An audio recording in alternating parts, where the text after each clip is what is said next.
امام اعظم ابو حنیفہ رضی اللہ تعالیٰ عنہ وقت کے امام ہیں. آپ دیکھیں اس حوالے سے آپ کی ایک شفقت دینی طالب علم پر کتنی. امام ابو یوسف رحمۃ اللہ تعالیٰ علیہ جن کو آج ہم قاضی القضاء اور یہ سب چیزوں سے یاد کرتے ہیں، آتے تھے پڑھنے کے لیے، لیکن کچھ دن گزرے تو ان کے والد نے کہا دیکھو امام اعظم اور جتنے ان کے پاس ہیں، کسی کا کپڑے کا کام ہے، کسی کا یہ کام ہے، کسی کا وہ کام ہے، ہم تو بڑے غریب لوگ ہیں، تو یہ کام ہم نہیں کر سکتے کہ آپ سارا دن اب امام ابو حنیفہ کے پاس بیٹھ کے پڑھتے رہو اور گھر کے ہمارے معاملات نہیں چلیں گے. تو یہ کچھ انہوں نے چھٹیاں کی، غیر حاضر ہوئے. تو امام اعظم نے ان کے گھر سے ان کو بلوایا اور فرمایا کہ امام ابو یوسف سے فرمایا کہ یعقوب کیا معاملہ ہے، آپ کیوں نہیں آ رہے؟ تو انہوں نے کہا کہ میرے والد صاحب نے مجھے کہا ہے کہ گھر کے اخراجات کے لیے آپ کچھ کمائی کرو، کچھ یہ معاملات گھر کے چلاؤ، تو آپ دینی طور پر جو وہاں وقت دیتے ہو اب وہ نہ دو.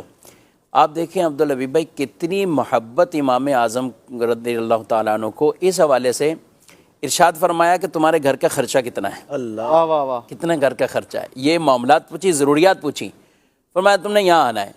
امام ابو یوسف فرماتے ہیں کہ میں جب بھی جاتا اور آپ یعنی مہینے میں ایک مرتبہ مجھے ایک تھیلی دیا کرتے تھے اور اس میں 100 درہم ہوتے تھے، اور کبھی یہ نہیں پوچھا کہ وہ خرچ کہاں ہوئے، میں لا کے گھر والوں کو دے دیتا تھا اور میں ان کی بارگاہ میں حاضر رہتا. اللہ اللہ اللہ. اور فرمایا یہ تسلسل ہمیشہ، یعنی جب تک میں ان کے پاس رہا، غالباً اس کے 10 سال کا دورانیہ بیان کیا جا رہا ہے 10 سال کی اسکالرشپ دے دی. اس طرح کی خدمت جو ہے نا، وہ استاد بھی ہیں اور ساتھ یہ کرتے ہیں.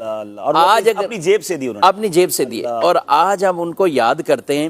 امام ابو یوسف رحمۃ اللہ تعالیٰ علیہ، پھر آگے ان کے شاگرد امام محمد رحمۃ اللہ تعالیٰ علیہ، امام محمد، ان کے آگے جو شاگرد ہیں امام شافعی، ان کے شاگرد امام احمد بن حنبل، آگے امام بخاری بھی ان کے شاگرد ہیں، اور امام بخاری کے آگے کتنے شاگرد ہیں. تو یہ سارا تسلسل دینی طور پر جو ایک چلا، یعنی اتنا اس حوالے سے. اور حنفی جو احناف کے قاضی القضاء امام ابو یوسف رحمۃ اللہ تعالیٰ علیہ بنے، اور پھر ہر طرف جو حنفیت پھیلی گئے، بلا شبہ اس میں امام ابو یوسف رحمۃ اللہ تعالیٰ علیہ کے بہت بڑا یہ کردار ایک طالب علم کو اسپانسر کیا اور اس نے تاریخ رقم کر دی.